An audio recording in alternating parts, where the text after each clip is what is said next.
I just remember as a child always wanting to be an artist. With the coloring books, you know, I would always try to perfect the outline of the colors and keep everything nice and neat. I kind of always felt like I was going to end up having a career in art.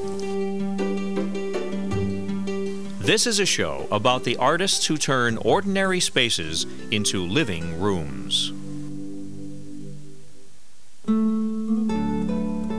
The wall itself presented a problem, being 28 feet long, and there was a window right smack in the middle of the wall that created a problem for me to deal with. As you can see in the final product, I actually ended up concentrating on the window, creating a faux limestone pediment sort of effect, and incorporating some classical elements like wrought iron and sort of a faux bronze urn effect on each side of the window.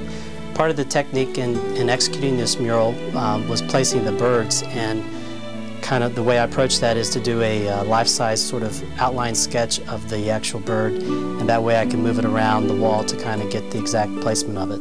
You know, the clients were extremely pleased with this product, and it's probably one of the more interesting jobs that I've ever had to try to develop.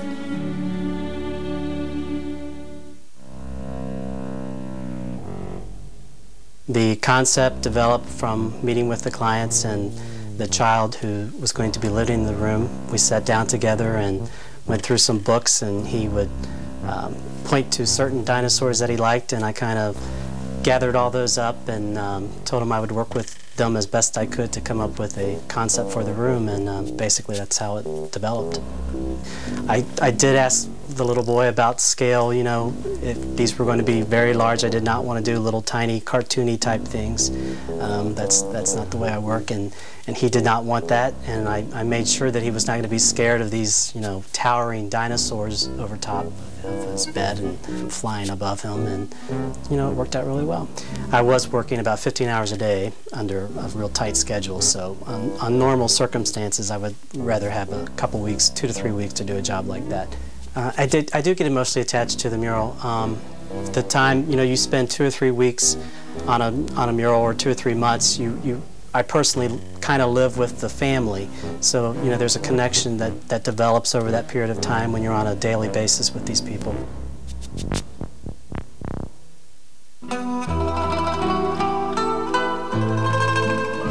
This mural of the Italian countryside was developed actually from using photographs that the client supplied to me from her family's homestead in Italy, her great-grandmother, I believe, and grandmother.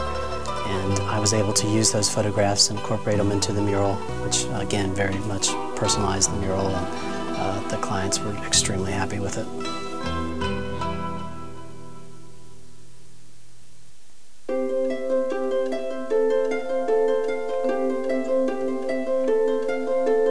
Just recently I finished a project that was very personal for the homeowners. The room itself was very tall with cathedral ceilings. Not your typical nursery type of space architecturally, a very contemporary house.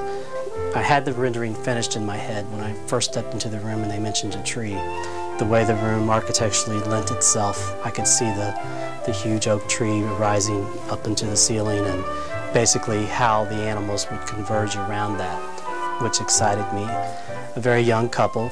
He actually proposed to his wife in a pumpkin patch with hiding a ring and a pumpkin, and so there was a lot of symbolism that they wanted to incorporate into this space.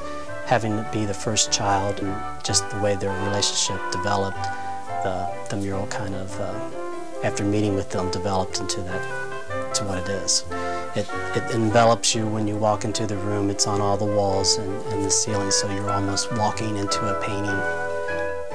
The feeling behind it was that you're in a forest and all the animals have come to see the newborn baby where the crib is, and the crib is kind of positioned underneath the tree, and you have all these little critters that have quietly peeked up to the cradle to kind of peer down and see the baby.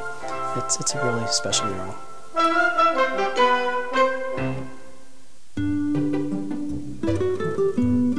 My style of painting is very realistic. Actually, there's a term called trompe l'œil, a French term, which means to fool the eye, basically.